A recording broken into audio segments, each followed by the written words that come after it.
All right, Iran cleavages. Okay, we're going to start with religious cleavages.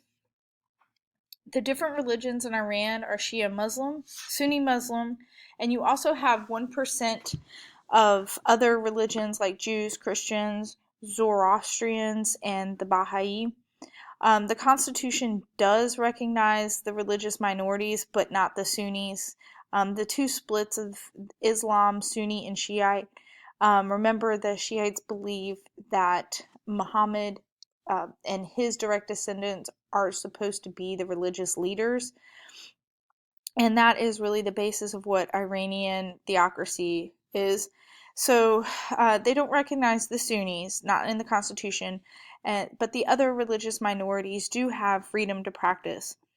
The one particular religion that we are going to focus on is the Baha'i.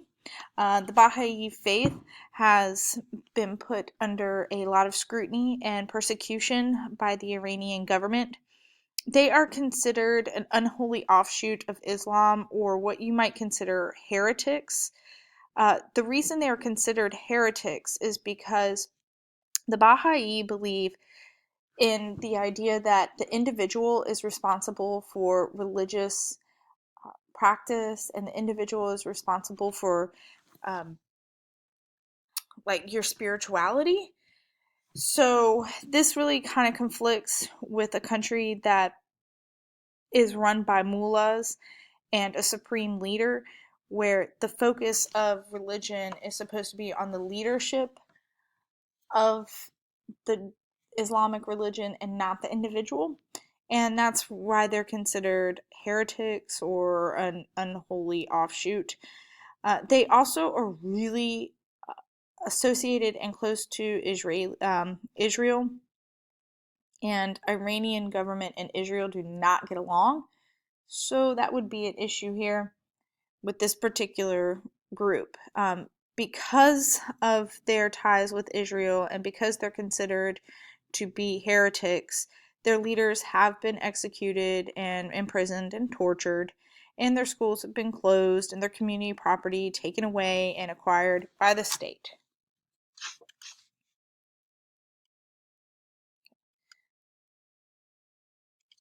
Ethnic cleavages also exist.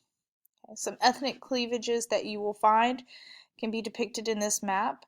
A majority of Iranians are Persian descent. Then you have Azeris, and then you have, I'm not laughing at it, but then you have other smaller um, slices of the ethnic pie in Iran. And you can see the depiction of where these different ethnicities are found within the map. We're going to talk specifically about Azeris. They live in the northwest part of Iran, very close to Azerbaijan. Now, Azeris have given the Iranian leaders reasons to worry that they want to break off and become part of Azerbaijan, which would take some territory away from Iran.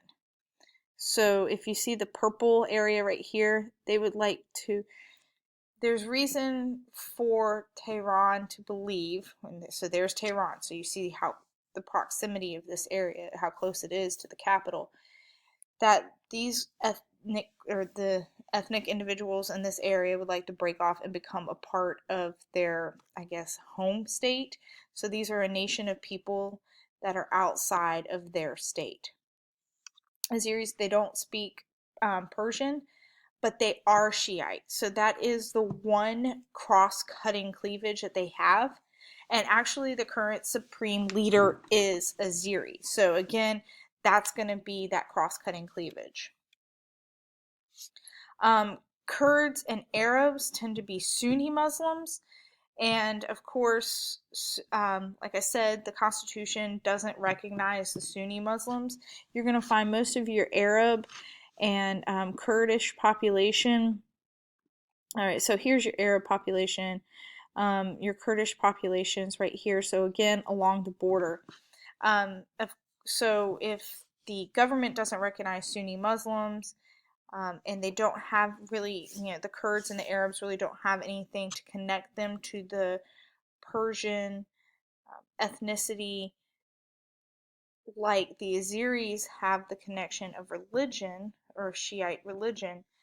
Then that becomes a clear cross-cutting cleavage. So the Azeris at least have the same language, but the Kurds and the same religion, but the Kurds and the Arabs do not even have that. Okay. Social class. Social class is a thing or a division within Iran.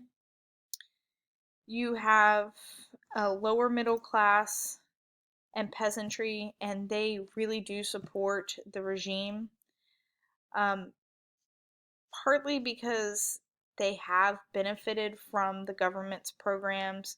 The government has done a good job with providing them with basic services like electricity and paved roads.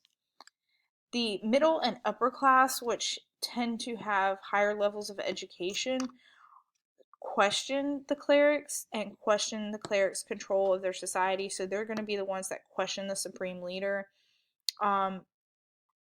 They're also, they have a little bit more education, and they have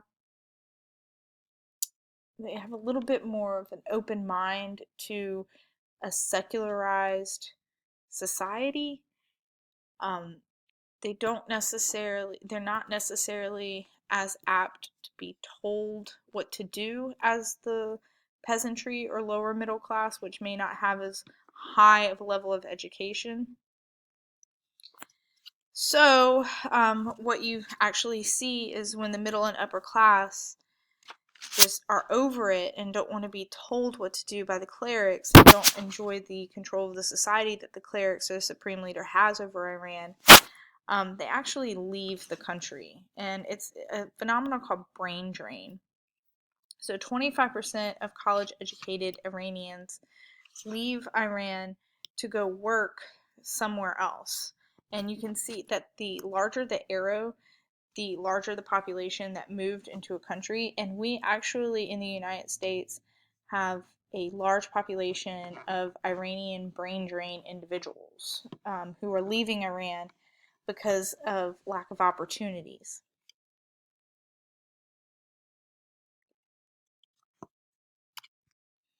All right, then you have ideological cleavages between reformers and conservatives. You could probably guess the conservatives right here. Conservatives want to keep the regime under Sharia and under the control of the clerics and the supreme leader. The reformers actually would like to see Iran move from a theocracy that's controlled by Islamic leadership to more of a democracy. Reformers do not want to do away with the basic principles of the Islamic State, but they would like to see secularization, a little bit of westernization, and democracy become part of the Iranian system. So the reformers in no way, shape, or form want to make it a westernized democracy, but the reformers would like to make it more of an Islamic democracy, not just a straight up theocracy that's ruled by the supreme leader or the Ayatollah. Now, then you can break that down into pragmatic conservatives versus the radical cleric conservatives. All right, so the pragmatic conservatives are clergy or the leadership that favor liberal economic policies, that want Iran to trade with the Western world, who want to open their markets and be able to import more goods and export more goods. And then the radical clerics, they really are worried about preserving the support from the peasantry and that lower middle class. And the best way that they feel that they could do that is enhance measures for social justice by providing a welfare state for the Iranians poor. The only problem is that if you have a brain drain, the college educated, um, the ones who are lacking the economic opportunity, they look at this philosophy and said, well, that's great, we're helping poor people, but what about us? What about us college middle class people who are lacking economic opportunities? So that's another reason why they leave. The pragmatic conservatives, um, these clergy that favor more economic policies or liberal economic policies and encouraging the free market, they're the ones who are looking at the brain drain, and they're concerned. They want to keep those people there so they can improve and better develop the economy of Iran. So those are just some of the cleavages that you'll see in Iran, the major ones that you need to know. I was going to play you some Iranian music, but I don't want to just eat up your time. Wait, hold on, here it is. I'm thinking that the radical clerics don't really like this song.